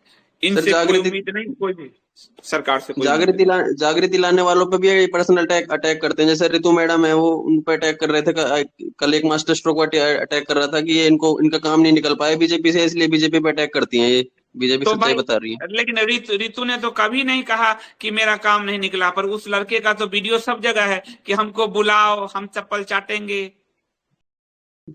खत्म कहानी। वही वीडियो आप उनके पास जाके डाल दो कि तुम तो गए थे काम निकलवाने, तुम्हारे काम तो हुए नहीं। रितु ने तो कभी कहा नहीं, सबूत दे दो कि रितु ने क्या काम करने को कहा। तुम्हारे तो मुंह से कह दो बैठ के। ऐसे बेशर्म लोग, मतलब अब चैनल चला रहे हैं, लोग देख रहे हैं, कमाल की बात है।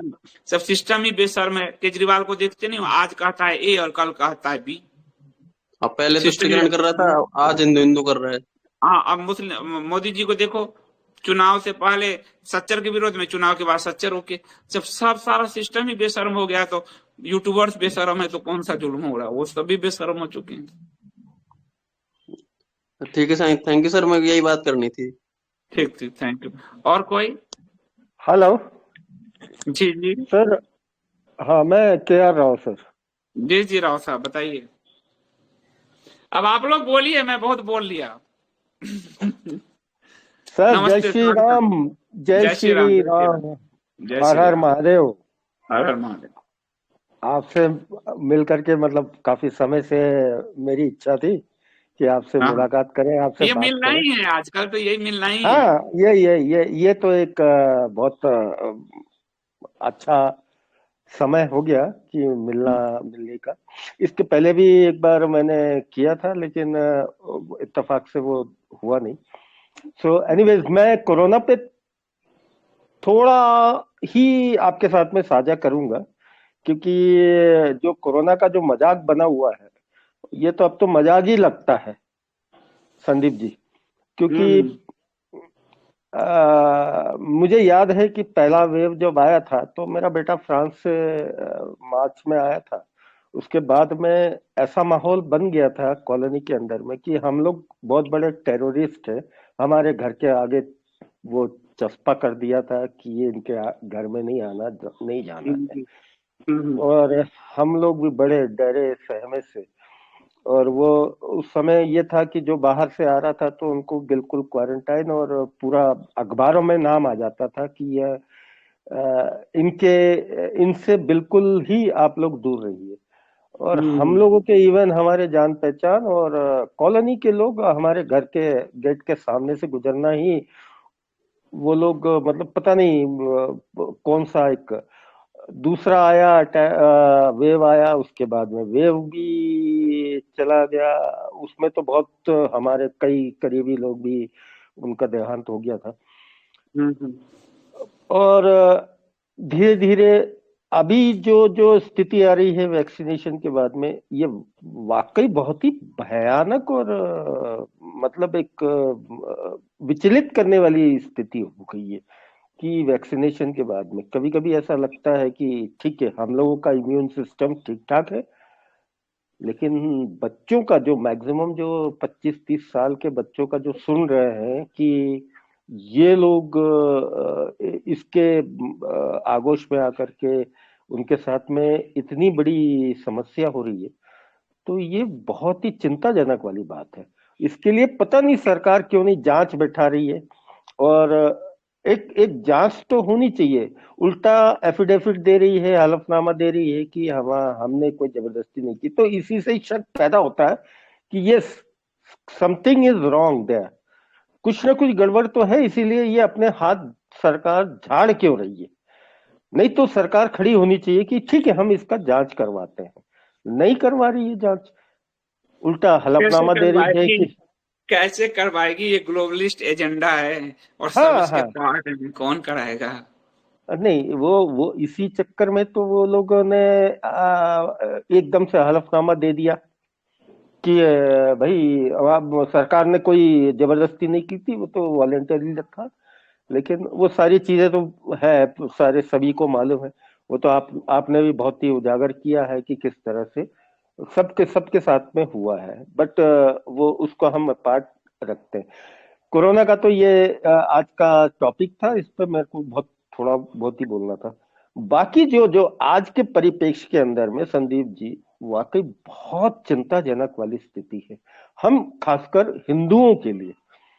मैंने इसका मतलब मैं तो बहुत 2019 तक के तो प्रो मोदी भक्त का तमगा लगा था, और मैं लोगों से लड़ लेता था, नहीं मोदी जी आए हैं सब कुछ अच्छा हो जाएगा।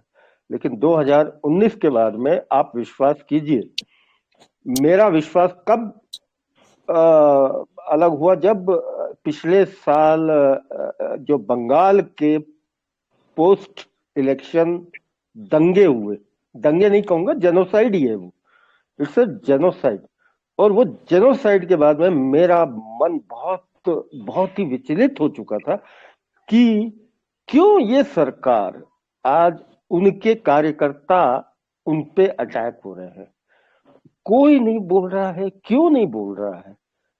और उस पे आपको मतलब मैं आज बताना चाहता हूं कि मैं इससे पहले मैंने भी एक चैनल 6 महीने पहले, इसके पहले शुरू किया था, आज नहीं लास्ट ईयर।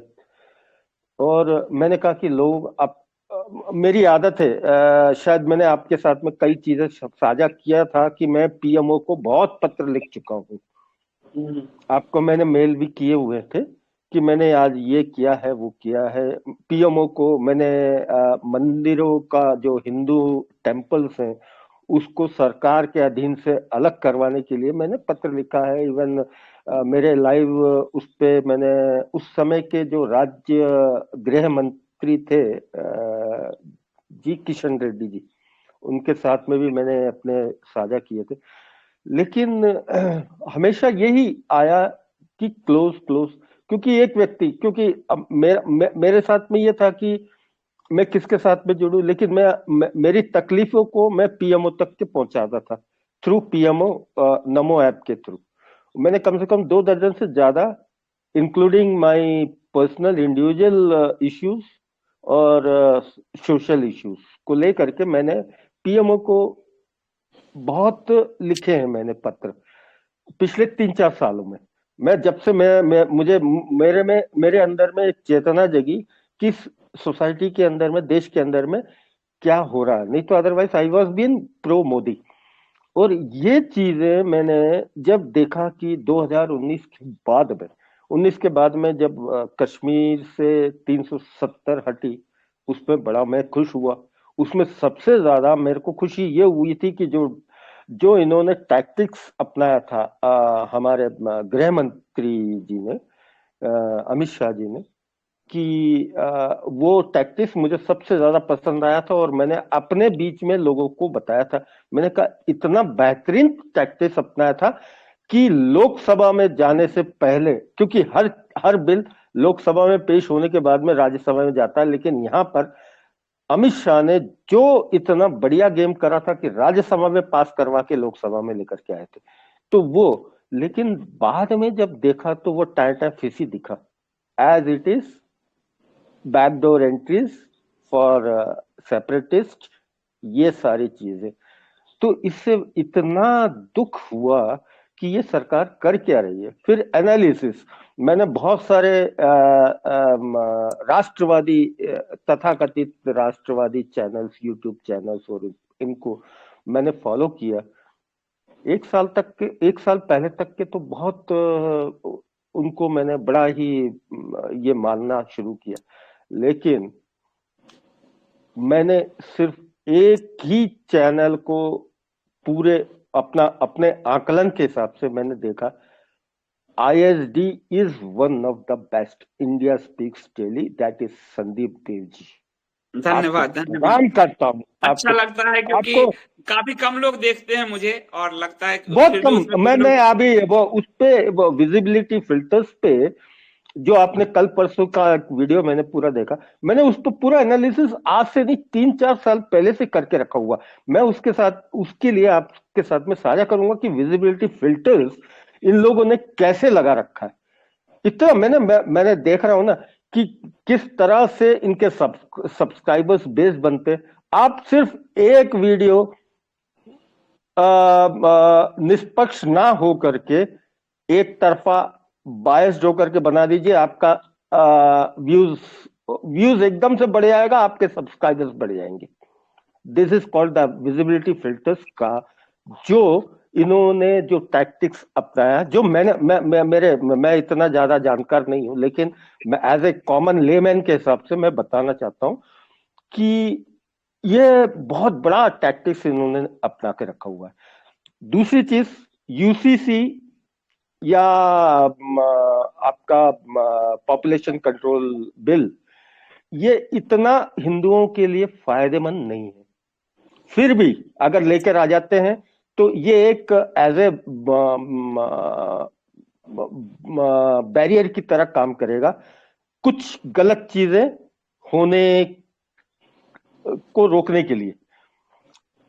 बाकी CA NRC ये इन्होंने छोड़ के रखा हुआ है।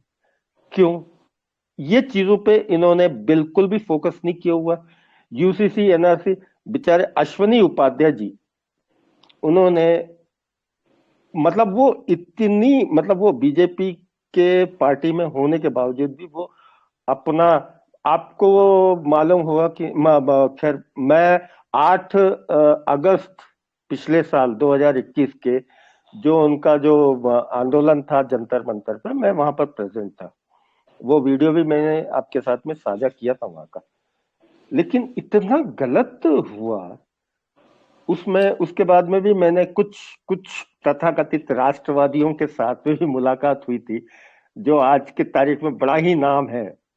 उनसे जब मैंने पूछा था कि आप लोगों का प्रेजेंस क्यों नहीं रहा वहां पर, आप लोग तो आने वाले थे, पूरे मतलब यूट्यूब चैनल्स पे आप लोगों ने ऐलान कर दिया था कि 8 अगस्त को आ रहे हैं, फिर क्यों नहीं आए, क्यों नहीं पहुंचे? मेरे फेस टू फेस मेरी कुछ तथाकथित मतलब राष्ट्रवादी होंगे कुछ लोगों के लिए, लेकिन मैं तो कहूंगा, तो उनका यही जवाब रहा, मैं नाम लेना नहीं चाहता हूँ, बहुत बड़े बड़े नाम है, तो उनका यही कहना था, अरे वो कुछ लोगों को अपने की टिकट चाहिए होगी इसीलिए वो लोगों ने इतना वो करके रखा हुआ था।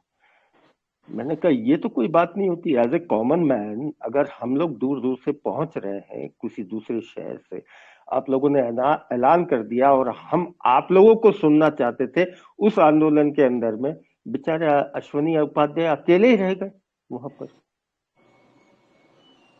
वो रिफॉर्म्स के ऊपर था, पुराने जितने कानून थे वो रिफॉर्म्स ही अगर कर देते, अगर उस पर भी एक्शन होता इस सरकार का, तो मैं कहता हूं कि वो उस पर बिल्कुल ध्यान नहीं है, केवल एक ही चीज पे ध्यान है, तृप्तिकरण तृप्तिकरण तृप्तिकरण। हम कैसे हिंदुओं को दबाएं, इस सरकार का एक ही मादा मैंने 2019 के बाद में मैंने ये मैंने जाना है। तीसरी चीज, कन्वर्शन जो है बहुत ही बड़ा मुद्दा है कन्वर्शन का, और कन्वर्शन पे बिल्कुल ये सरकार ध्यान क्या, वो तो टोटली ने जो एक क्रिश्चियन का लाइव लिया है और टॉम का जो, और उसका पूरा आप देखिए कि, और मैं सबसे कहूंगा सिंपल अंग्रेजी है, जरूर देखिए। तो आपको वो सब पता चलेगा जो आपको नहीं पता है, क्योंकि एक क्रिश्चियन बता रहा है आपको। क्रिश्चियन और का जो हम लोग आप इतने दिन से कह रहे थे कि आप भी हर साल, ये भी एक पॉलिटिकल पार्टी है और इसका भी अपना है। अब मेघालय है, वहां बीफ के लिए वो कह रहे हैं कि हाँ हाँ भाई बीफ खाइए। वहां उन्होंने भाषण दिए हैं कि हम कोई धार्मिक संगठन नहीं है, हम तो पॉलिटिकल पार्टी हैं।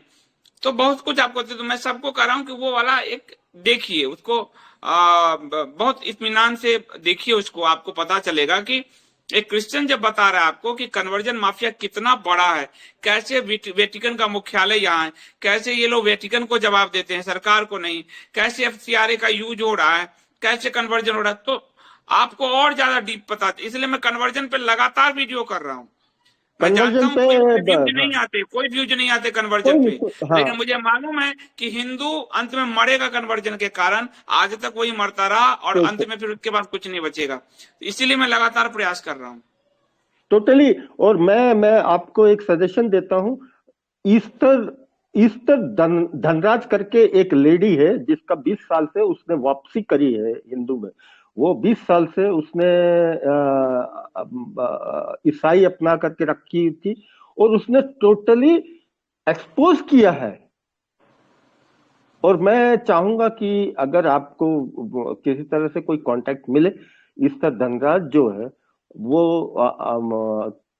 आंध्रा की है और उसने कई चैनल्स पे, बहुत सारे चैनल्स, इवन राजीव मल्होत्रा जी के चैनल्स पे उसने 2-3 बार आकर के उसने बोला। वो आपको पूरा बता देगी कि किस तरह से ये लोग कन्वर्जन वगैरह करते हैं।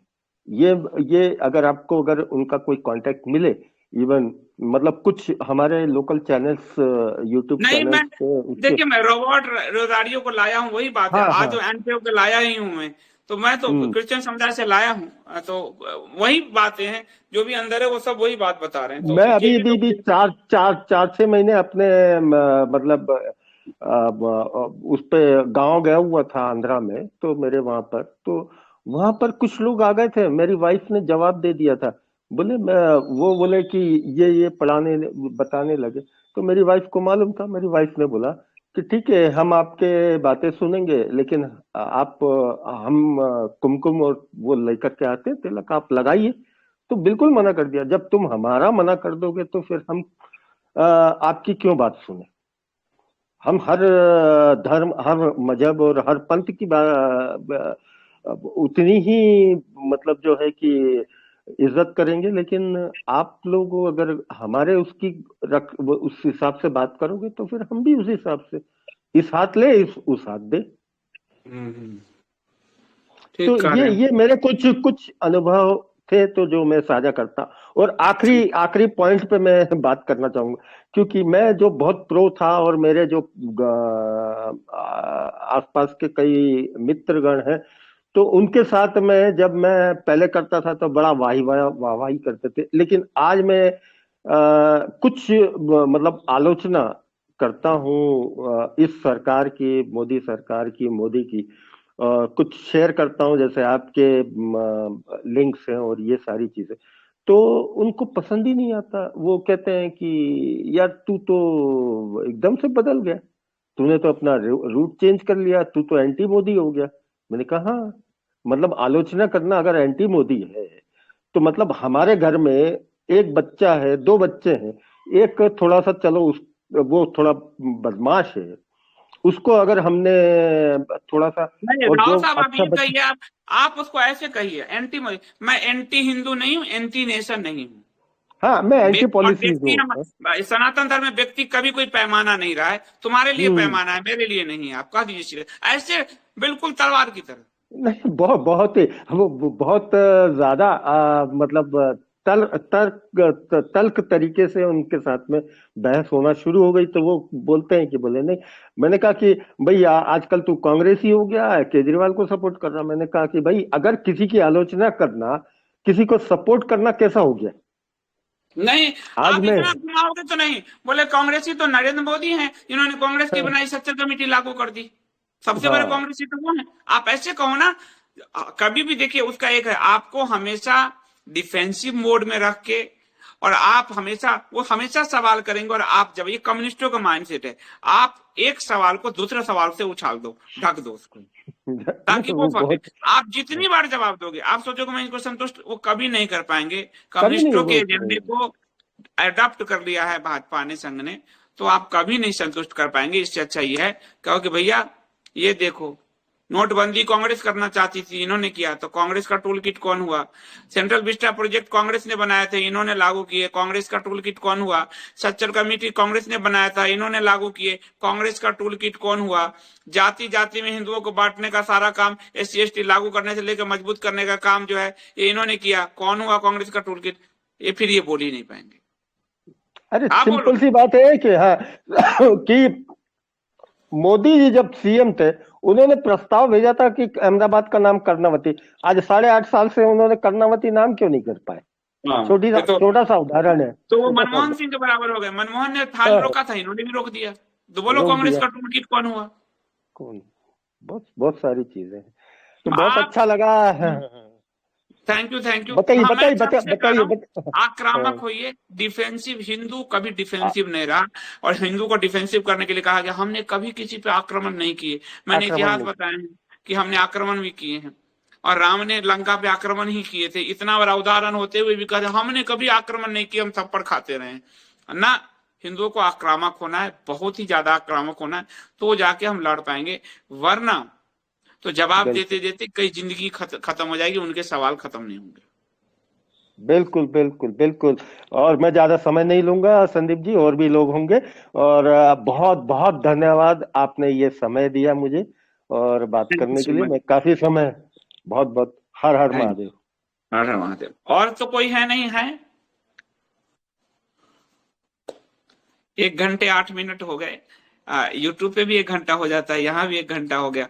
और लोग कहते हैं कि आप बहुत लंबा वीडियो करते हो, शॉर्ट किया करो। अब मैं क्या कहूँ, मुझे कि भाई, मैं पाठक दर्शक मानते ही नहीं है, तो मैं क्या कर सकता हूँ।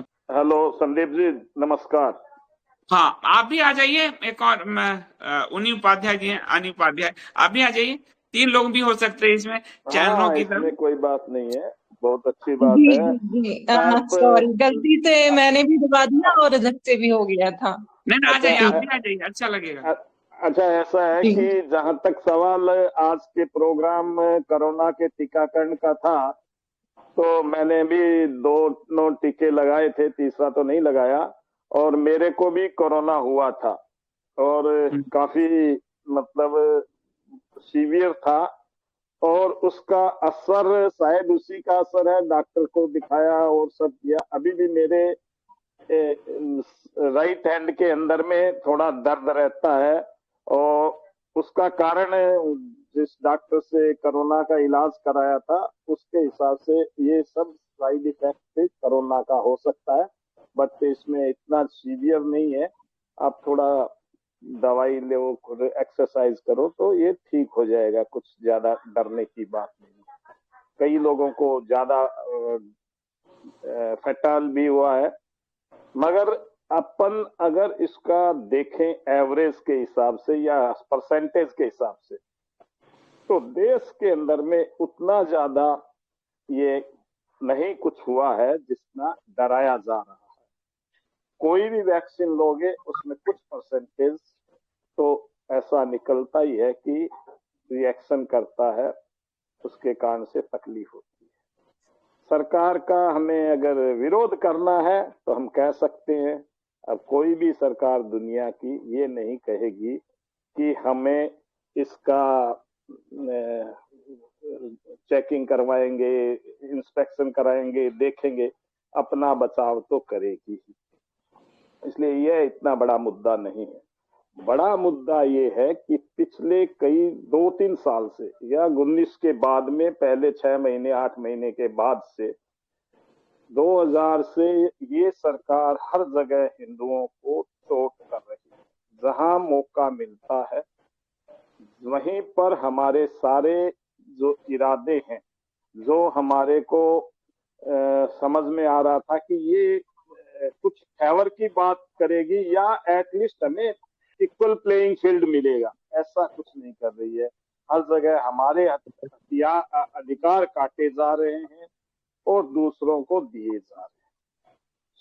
संदीप जी, मैंने ये जो बात की है वो सब चीज पे लागू हो रही है, इस पे थोड़ी आपकी प्रतिक्रिया सही है? इसमें तो मैं बोलता ही रहता हूँ प्रकाश जी, कोई नई बात नहीं है। मैं तो एक एक फैक्ट रख के तो लगातार बोल ही रहा हूँ। तो मैं आपको यही बात बोल रहा हूँ। दूसरा, मेरे को जो सबसे, मैं पीछे जब से आपके चैनल से करीब शुरू से ही, जब से आपने चालू किया है तब से ही जुड़ा हुआ हूँ, और कोई भी प्रोग्राम ऐसा नहीं जाता है जहाँ मैं आपका लाइव या बाद में आते हैं तो उनको नहीं देखता हूँ, कमेंट भी करता हूँ, सुनता भी हूँ, आगे भी फॉरवर्ड करता हूँ। वो मेरा कर्तव्य है जो कर रहा हूँ। जी जी, मेरे धन्यवाद। को आपका सबसे ज्यादा जो प्रिय लगता है वो JSD लगता है, जहाँ पर जर्नी विद संदीप देव, धार्मिक सनातन का जो है वो, चाहे रात के कितने ही बजे कैसे भी हो, मेरे को बहुत, और उसमें मेरे को अंदर से सीखने को बहुत मिलता है, और मैं उसको मेरे दोस्तों के साथ चर्चा भी करता हूँ। इसके लिए आपका बहुत बहुत धन्यवाद। आप इसे धन्यवाद। जारी रखिए, दूसरों लोगों से भी बात करिए। सबसे नमस्कार, जय हिंद, जय नमस्कार। भारत। अनी जी, अनी उपाध्याय जी भी जुड़ना चाह रही थी। जी नमस्कार संदीप जी। नमस्ते। आज मैं लाइव में पहली बार यहाँ पे जुड़ रही हूँ। अरे वाह, बहुत खुशी स्वागत है हो रही है आपका, मुझे। स्वागत है। जी जी, मैं इस कोरोना टीकाकरण के विषय में कुछ बिंदु रखना चाहती हूँ। एक प्रश्न भी है। जी जी। तो उसमें पहली बात तो ये है कि ये एक RNA बेस्ड वायरस था, हालांकि मैन मेड था, लेकिन तो इसकी कोई वैक्सीन तो बन नहीं सकती है क्योंकि RNA बेस्ड है। तभी भी इसकी वैक्सीन बनाई गई। तो ग्लोबल एजेंडा तो ये था ही, एक बिजनेस एजेंडा था, दिख ही रहा था शुरू से। तो मैंने कोई मेडिसिन वगैरह तो इसकी नहीं ली, लेकिन लास्ट में इतना प्रेशराइज किया गया सारे सिस्टम द्वारा, जैसा कि आपने भी बताया, कि हर जगह पे, चाहे कॉलेज हो, यूनिवर्सिटी हो, ट्रेवलिंग हो, एयरपोर्ट पे, सब जगह फोर्स किया गया कि आप वैक्सीन लो ही। तो हालांकि हमें लगवानी पड़ी, मेरे परिवार को, लेकिन हमने बूस्टर नहीं लिया। और ईश्वर की कृपा से हम बिना वैक्सीन के ही सरवाइव हुए, हमें कोरोना हुआ ही नहीं, हमारी फैमिली में आया ही नहीं। क्योंकि वही जो आपने बताया पहले, कि सनातन परंपरा हमें स्वच्छता सिखाती है। जो हमें ये बाहर सफाई दिख रही है कि हम फिनाइल और ये सब यूज कर रहे हैं, क्लीनिंग एजेंट्स, वो सफाई दूसरी है। लेकिन जो हम अपनी सनातन परंपराओं से अपनी स्वच्छता रखते हैं कि बासी भोजन नहीं करना है, 3 घंटे से ज्यादा बना हुआ भोजन नहीं करना है, तो उसमें जीवाणु उत्पन्न हो जाते हैं, तो वो जीव हत्या के बराबर है। और मांसाहार या कुछ भी इस प्रकार के भोजन नहीं करना, या अपने वस्त्र बदलना है, स्नान करना है, तो उन्हीं का पालन करते रहे हम। क्योंकि प्रयास करते हैं पुराने तरीके से जीवन यापन करने का अभी भी, हालांकि बहुत मुश्किल होता है, लेकिन हाँ करते हैं। तो इसलिए ईश्वर की कृपा से बचे रहे, और कुछ मंत्र जाप वगैरह भी किए, जो बहुत सामान्य से प्रभु का नाम लेना, तो उनसे भी, उनमें भी अपार शक्ति होती है। तो हालांकि सबको हुआ, हमारी कॉलोनी में मृत्यु भी हुई बहुत सारी, लेकिन हमें नहीं हुआ ईश्वर की कृपा से। तो फिर भी मैं ये जानना चाहती हूँ कि जो हमने वैक्सीन ली है, जो आप डॉक्टर्स के पैनल बुलाते रहते हैं यहाँ पर चर्चा करने के लिए, तो उसमें कृपा करके डॉक्टर्स से ये क्वेश्चन पुट कीजिएगा कि ये जो वैक्सीन ली गई है, इसका हमारे शरीर में प्रभाव कितने दिनों तक रहेगा, वो कब फ्लैश आउट हो जाएगा। और हाँ, ये मैं पूछूं, मैं तो कहता हूँ आप लोग भी जो हेल्थ के जो भी हमारे, क्योंकि मैं, आप देखते होंगे हेल्थ पे कोई बहुत ज्यादा लोग नहीं देखते, 200-300 लोग देखते, फिर भी मैं हर सप्ताह इसलिए प्रयास करता हूँ, क्योंकि जब तक हम स्वस्थ नहीं रहेंगे, हम समाज, राष्ट्र, देश, धर्म के लिए कुछ नहीं कर पाएंगे। इसलिए शायद अकेला ही प्लेटफॉर्म है जो हर शनिवार को हेल्थ पे बात करता ही करता है। तो मैं चाहता हूँ आप लोग प्रश्न जरूर पूछिए, और बहुत बड़े बड़े डॉक्टर आते हैं, बड़े अस्पताल के डॉक्टर्स आते हैं, तो उनके सामने जब आप लोग रखेंगे एक दूसरे को जानकारी, और आप जानते हो दिल्ली में लोग कंसल्टेंसी भी डॉक्टर का जो है सब उसके फीस लेते रहते हैं। तो हमने इसीलिए रखा है कि हमारे पाठक दर्शकों के कम से कम फैमिली में, और जो मैं परिवार व्यवस्था में हमेशा जोड़ देता हूँ कि फैमिली में कोई दिक्कत ना आए। इसलिए जब से कोरोना आया तो फिर मैंने आध्यात्मिक रूप से बोध कथा भी शुरू किया, मंत्र और धर्म पे भी चर्चा शुरू किया, डॉक्टरों की भी चर्चा शुरू किया। तो मेरे लिए आप लोग हमेशा ही महत्वपूर्ण है, और मैं चाहूंगा आप लोग पूछिए आके, शनिवार को आप आइए और जरूर पूछिए, मैं तो पूछूंगा ही, आप भी पूछिए कि कब तक हमारे शरीर पे इसका प्रभाव रहेगा। जी संदीप जी, आप तो सदैव से ही, मैं काफी समय से जो देख रही हूँ, आपको सुन रही हूँ, आप तो मतलब परिपूर्ण परिप्रेक्ष्य में सभी पक्षों को छूते हैं और सनातन धर्म के समग्र स्वास्थ्य के, चाहे मानसिक स्वास्थ्य हो या आध्यात्मिक स्वास्थ्य हो या सामाजिक स्वास्थ्य हो, सभी की बात करते हैं। मैं आपके चैनल के माध्यम से अभी क्योंकि लाइव हूं, तो जितने भी लोग सुन रहे हो, मैं बस महिलाओं से, अपनी बहनों से एक निवेदन यहाँ पे करना चाहती हूँ कि पहले प्राचीन भारतीय व्यवस्था में महिलाएं वैद्य की भूमिका में होती थी घर पे, तो अभी महिलाओं का वो रूप तो बिल्कुल ही लुप्त हो चुका है। हम बाहर जाके नौकरी करते हैं, अच्छा है, मैं मना नहीं करूंगी, अपने अपने प्रेफरेंसेस रहते हैं सभी के, लेकिन जो घर पे भी तो आखिर किसी को होना चाहिए जो हमारी प्राथमिक आवश्यकताओं की पूर्ति करे। अब कोरोना में कितना पैसा और कितना जन हानि हुई है, अगर हम उस सामर्थ्य को देखें कि जो एक माँ के रूप में, एक पत्नी के रूप में घर पे रह के हम लोग बहुत सारी जानों को बचा सकते थे, जो कि इस भूमिका को दोबारा से रिवाइव करने की आवश्यकता है। इससे कोई नारी निर्बलीकरण नहीं होता है। ये जो नारी सशक्तिकरण की जो भी बातें चलती हैं, मुझे वो नारी निर्बलीकरण की बातें लगती हैं। वो ठीक कह रहे हैं आप, ये वेस्टर्न थॉट आप, और उस वेस्टर्न थॉट के कारण आप देखिए कि जानबूझ के अभी हमारे कोर्ट के ही ऑर्डर्स देखिए, वो महिलाओं को या पूरी विवाह व्यवस्था को, परिवार को वो क्या बनाता जा रहा है, और ये नाम फेमिनिज्म का रख रहा है। तो और इसको चूंकि हमारा धर्म का अध्ययन नहीं होता, तो हमारे घर की बेटियां, महिलाएं, अब जैसे वो श्रद्धा थी तो अपने पिता को बोली मैं बालिग हो चुकी हूँ, मैं जो चाहे करूंगी, ये जो थॉट डाला उसी के कारण उसकी ये दुर्दशा हो गई। तो फिर से पुनः सोचने की जरूरत है। इसको हम समाजशास्त्र में पढ़ते थे कि कार्यों का विभाजन, स्ट्रेटिफिकेशन इसको पढ़ते थे हम, कि घर का कार्य और बाहर का कार्य, कार्यों का दो ने विभाजन कर लिया तो दोनों संतुलित रूप से काम करता था। अब क्या है, दोनों या तो बाहर भाग रहे हैं, दोनों या तो अभी होमवर्क जो है वर्क फ्रॉम होम दोनों था, या घर पे रह रहे हैं, उससे एक अजीब सी प्रॉब्लम क्रिएट हो रही है। और दोनों के कार्य अपने अपने निर्धारित थे, और इसीलिए भारत अगर ऊंचाई पे पहुंचा तो वो हमारा मानक होना चाहिए। ये अमेरिका और ब्रिटेन जो बिल्कुल असुर प्रवृत्ति के रहे, वो हमारे मानक होने चाहिए। लेकिन आजकल आप अनिल जी जानती हैं, ये बोलना भी मुझे महिला विरोधी पता नहीं क्या क्या साबित कर देंगे, तो मैं चुप ही रहता हूँ ज्यादा। जी आप मत बोलिए, मैं स्वयं महिला हूँ इसलिए बोल पा रही हूँ, क्योंकि महिलाओं ने सबसे ज्यादा नाश किया है इस समय समाज का। उनकी दुर्गति हो रही है स्वयं के कारणों से, और वो अपने कारण से समाज को दुर्गति में ढकेल रही हैं। इसलिए महिलाओं को दोबारा से रीडिफाइन करना होगा अपने रोल एंड स्टेटस को सोसाइटी में, क्योंकि सनातन को अगर कोई अभी बचा सकता है तो सिर्फ महिलाएं ही बचा सकती हैं, क्योंकि आद्य शक्ति वही है, वही बचाएंगी ही। लेकिन वही है कि, और इसीलिए मुझे प्रसन्नता होती है कि जब मैं धर्म की बात करता हूँ तो महिलाएं उसमें होती हैं, तो बहुत अच्छा लगता है मुझे, क्योंकि वही पिलर होती हैं। वही जो मैंने काल का पुराण में भी बताया था कि जो परब्रह्म तो सोया हुआ है, निश्चेष्ट है, वो शक्ति जो है, जिस शक्ति मतलब कि वो डायनामिक एनर्जी है, वो इंजन है, वही उसको संचालित करती है। लेकिन स्त्रियों ने उस भूमिका को छोड़ के वेस्टर्न वाली स्त्री की भूमिका को अपना लिया, और वेस्टर्न में हमेशा वो समाज के पीछे चल रही है। भारत में वो समाज के आगे चलती थी, लेकिन उल्टा समझाया, इतना फॉल्स नरेशन क्रिएट किया गया कि हम तो आजकल सीता जी को गाली दे देते हैं, द्रौपदी को गाली देते हैं, सबको गाली दे के अपने आप को मॉडर्न और नारीवादी साबित कर जाते हैं। अब क्या कह सकते हैं। आगे भी संदीप जी ऐसी बीमारियां, ऐसे वायरस ग्लोबली आने के पूरे अंदेशा है, क्योंकि ऐसा प्रसारित किया जा रहा है कि भविष्य में भी ऐसे आएंगे। तो मैं अपने सभी बंधुओं से और बहनों से यही आग्रह करना चाहूंगी कि अगर अपने प्रत्येक व्यक्ति अपने अपने परिवार को संभाल ले तो पूरा भारत सुरक्षित रह पाएगा आगे भी। और एक एक महिला अपने रोल को समझते हुए अपने भोजन और स्वास्थ्य पे परिवार के ध्यान दे, तो आगे भी हम फाइट कर पाएंगे ऐसी बीमारियों से, बल्कि वो आएंगी ही नहीं। सही बात है, सही बात।